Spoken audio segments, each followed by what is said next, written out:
Part 1. You will hear an estate agent talking to a customer who wants to rent a house. First, you have some time to look at questions 1 to 8.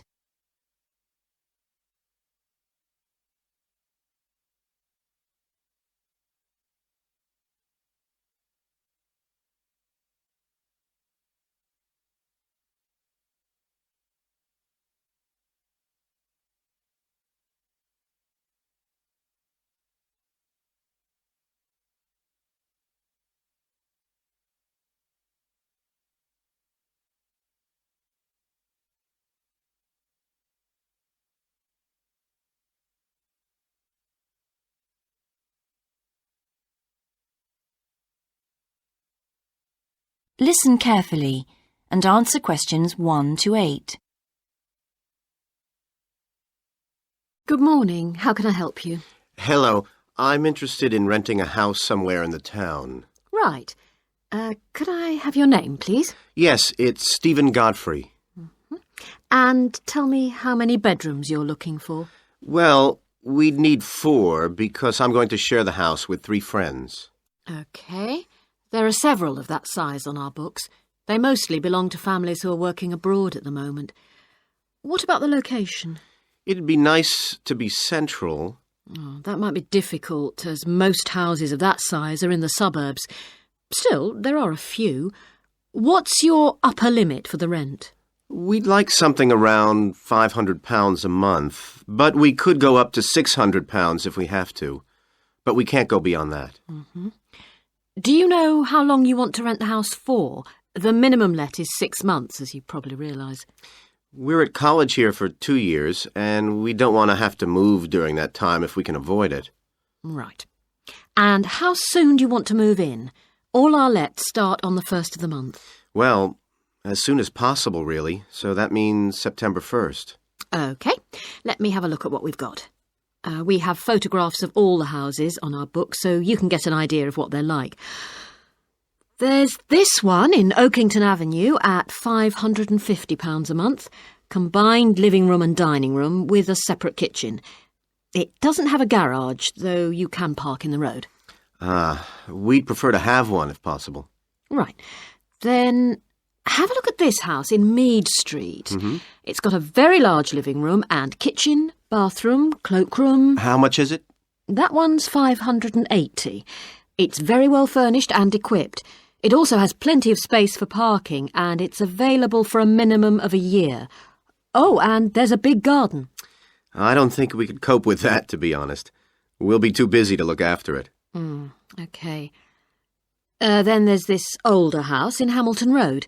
Living room, kitchen, diner, and it has a study. £550 a month.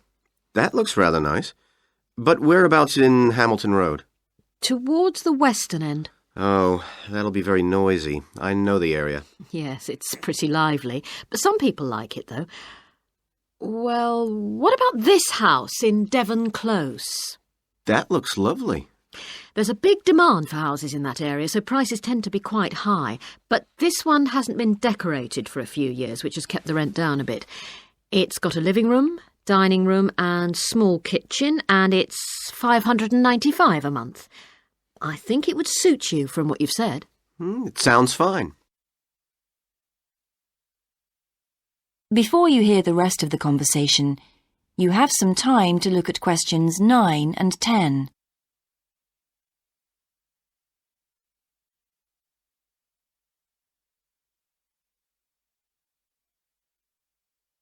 Now listen and answer questions 9 and 10. Why is that part of town so popular? Well, there's a big scheme to improve the district, and it'll soon have the best facilities for miles around. What sort of thing? There's a big sports centre under construction, which will be very impressive when it's finished. In fact, the swimming pool's already opened, ahead of schedule, and it's attracting a lot of people. What about cinemas? Are there any in the area? The only one closed down last year, and it's now in the process of being converted into a film museum. The local people are trying to get a new cinema added to the scheme. I think I heard something about a plan to replace the existing concert hall with a larger one. That's due to start next year. Well, it sounds an interesting area to live in. Could I go and see the house, please? Yes, of course. That is the end of part 1. You now have half a minute to check your answers.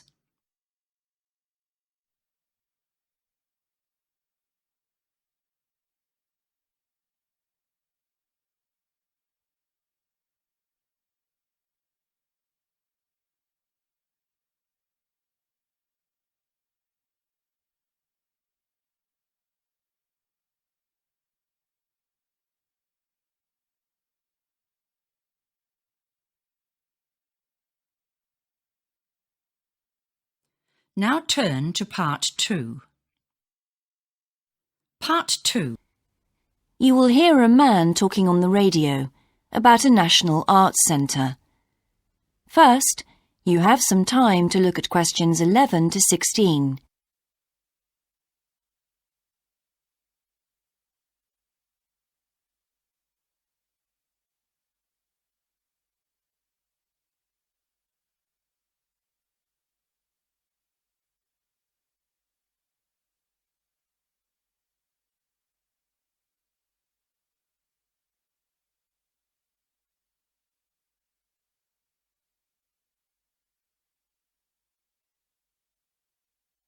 Now listen carefully and answer questions 11 to 16.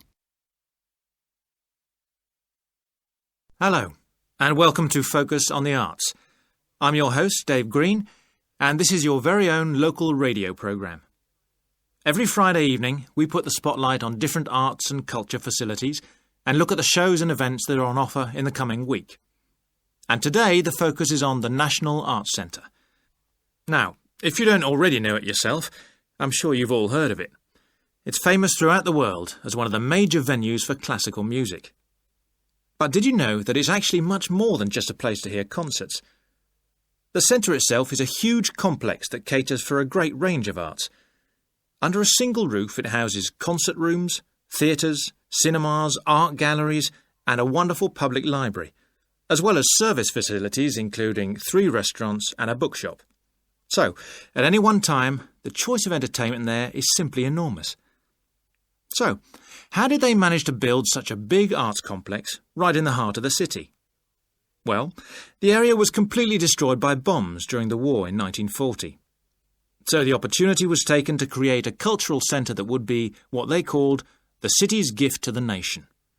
Of course, it took a while for such a big project to get started, but it was planned in the 60s, built in the 70s, and eventually opened to the public in 1983. Ever since then, it has proved to be a great success. It's not privately owned, like many arts centres, but is still in public hands. It's run by the City Council. Both our National Symphony Orchestra and National Theatre Company were involved in the planning of the project, and they're now based there, giving regular performances every week. And as the centre is open 363 days of the year, there are plenty of performances to choose from. Before you hear the rest of the broadcast, you have some time to look at questions 17 to 20.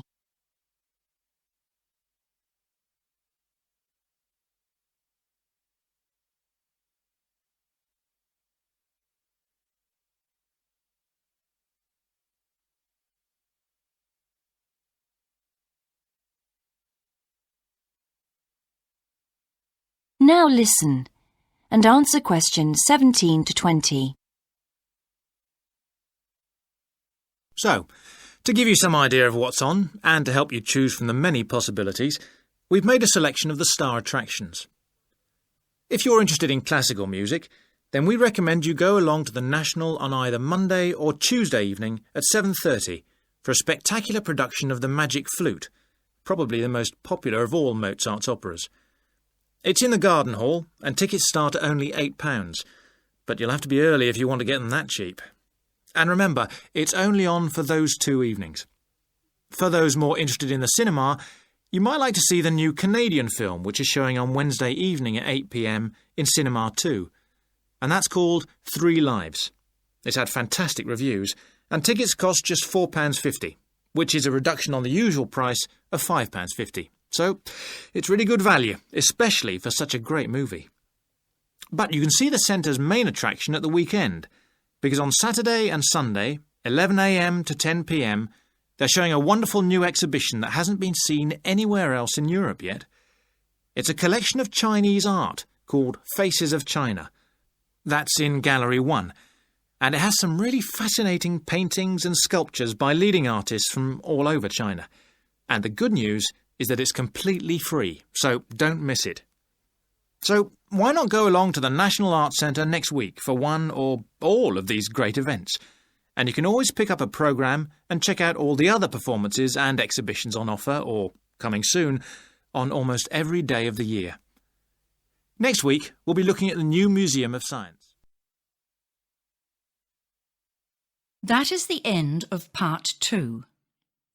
You now have half a minute to check your answers.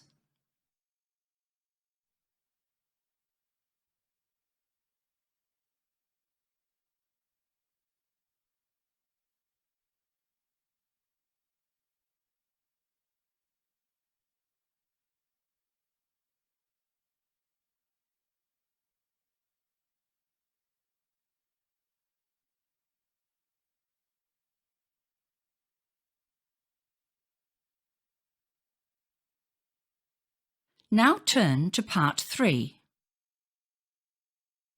Part 3. You will hear a university tutor and a new student called Paul discussing Paul's work experience and Latin American Studies course. First, you have some time to look at questions 21 to 26.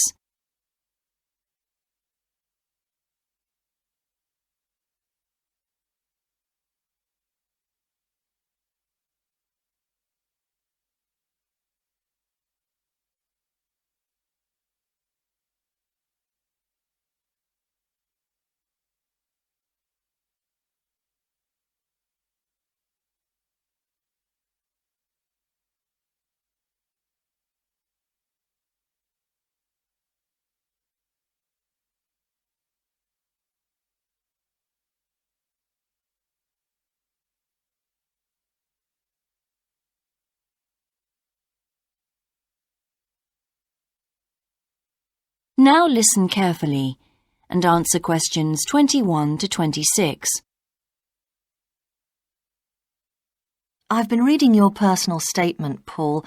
First, let's talk about your work experience in South America. What took you there? Was it to gain more fluency in Spanish? Well, as I'm combining Spanish with Latin American studies, my main idea was to find out more about the way people lived there. My spoken Spanish was already pretty good, in fact. So you weren't too worried about language barriers? No. In fact, I ended up teaching English there, although that wasn't my original choice of work. I see. How did you find out about all this? I found an agency that runs all kinds of voluntary projects in South America. What kind of work? Well, there were several possibilities. You mean construction, engineering work? Yes, getting involved in building projects was an option. Then there was tourism, taking tourists for walks around the volcanoes, which I actually chose to do, and then there was work with local farmers. But you didn't continue with that project. Why not? Because I never really knew whether I'd be needed or not.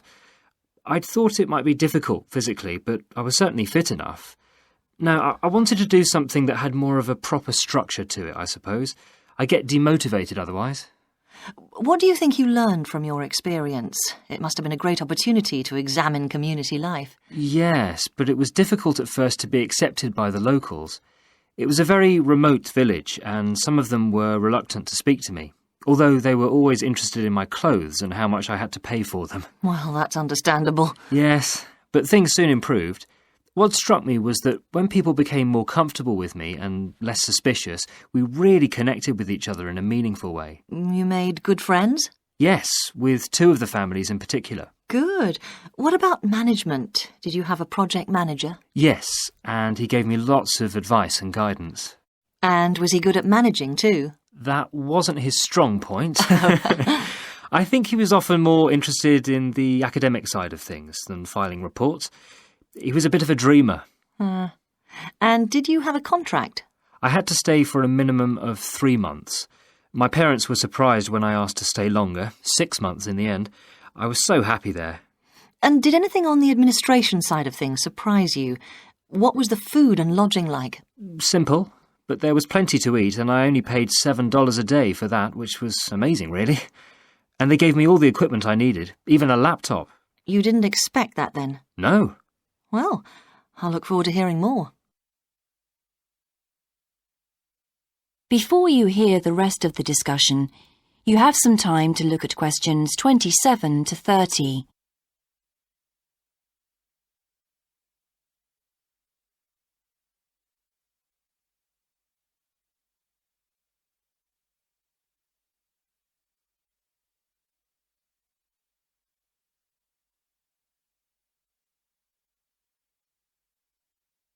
Now listen and answer questions 27 to 30. But now let's look at these modules. You'll need to start thinking about which ones you'll definitely want to study. The first one here is Gender Studies in Latin America. It looks at how gender analysis is reconfiguring civil society in Latin America. Women are increasingly occupying positions in government and in other elected leadership positions in Latin America. I think you'd find it interesting. If it was to do with people in the villages rather than those in the public sphere, I would. OK. What about second language acquisition? Do you think I'd find that useful?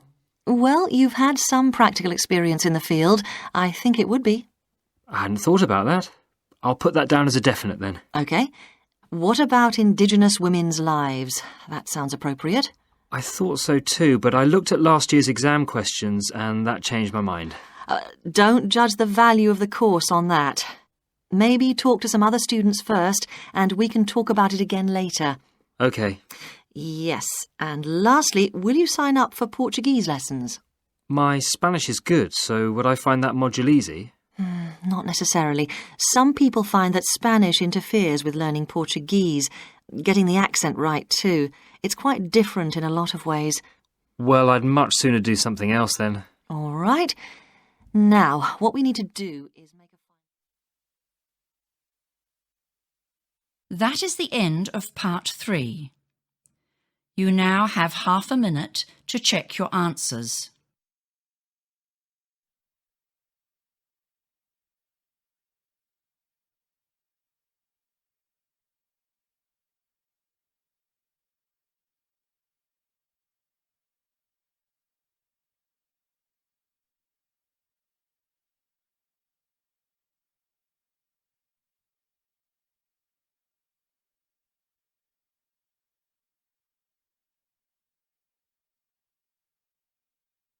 Now turn to part 4.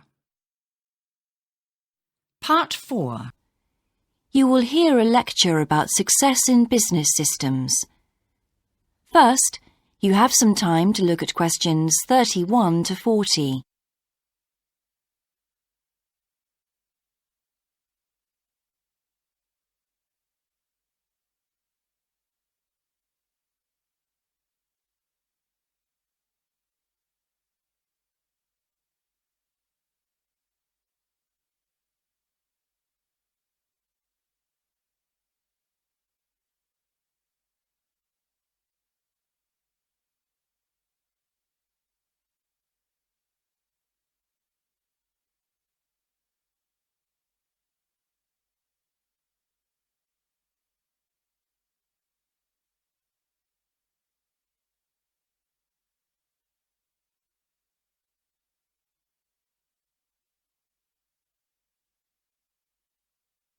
Now listen carefully and answer questions 31 to 40.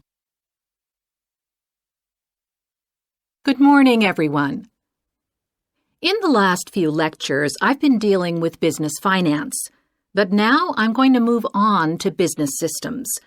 And in today's lecture, I'm going to talk about what can go wrong when businesses try to copy their own best practices.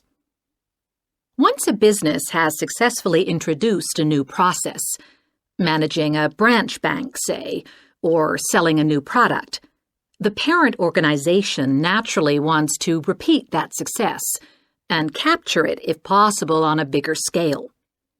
The goal, then, is to utilize existing knowledge and not to generate new knowledge. It's a less glamorous activity than pure innovation, but it actually happens more often, as a matter of fact. However, surprisingly, getting things right the second time is not necessarily any simpler than it was the first time. Now, there's been a lot of research into how companies can repeat their previous successes, and it certainly hasn't been confined to the United States. It seems that most large industries are trying to repeat their own successes and manage the knowledge they've acquired. But even so, it has been shown that the overwhelming majority of attempts fail. A host of studies confirm this, covering a wide range of business settings: branch banks, retail stores, real estate agencies, factories, call centers, to name but a few. So why do so few managers get things right the second or third time? Let's consider one reason for failure: placing too much trust in the people who are running the successful operation, the experts, shall we say. Managers who want to apply existing knowledge typically start off by going to an expert, such as the person who designed and is running a successful department store, and picking their brains. Now, this approach can be used if you want to gain a rough understanding of a particular system, or understand smaller, isolated problems. The trouble is, even the expert doesn't fully grasp the whole thing, because when it comes to complex systems, the individual components of the process are interwoven with one another. The expert never has complete access to the necessary information. And the situation's complicated even further by the fact that experts are usually not aware of their own ignorance. The ignorance can take various forms. For instance, a lot of details of the system are invisible to managers. Some may be difficult to describe, learned on the job, and well known by workers, perhaps, but impossible to describe in a way that's helpful. And there are some things that people know or do that they're not even aware of.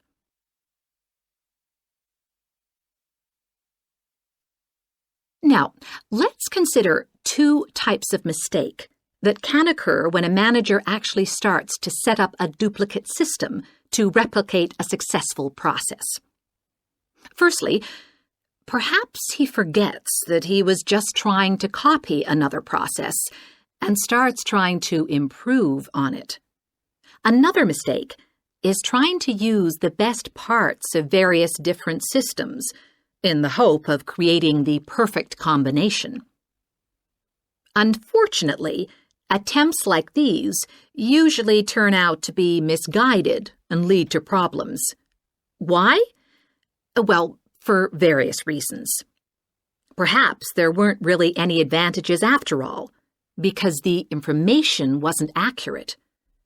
Or perhaps the business settings weren't really comparable. More typically, the advantages are real enough, but there are also disadvantages that have been overlooked. For example, the modifications might compromise safety in some way.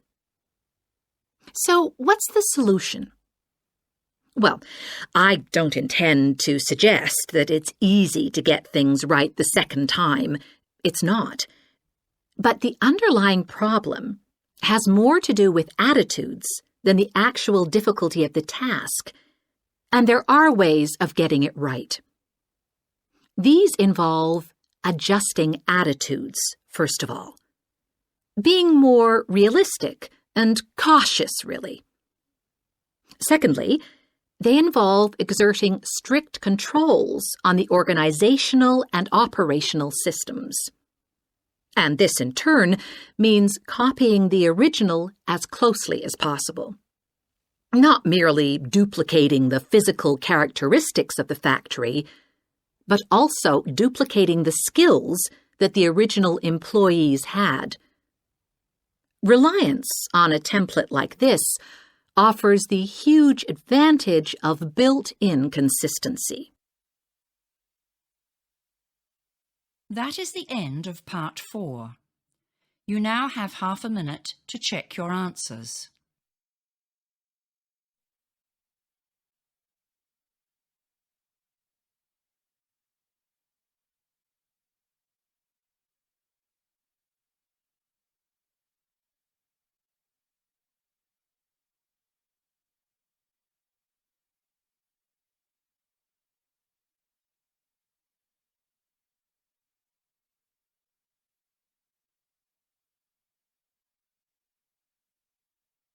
That is the end of the listening test. In the IELTS test, you would now have 10 minutes to transfer your answers to the answer sheet.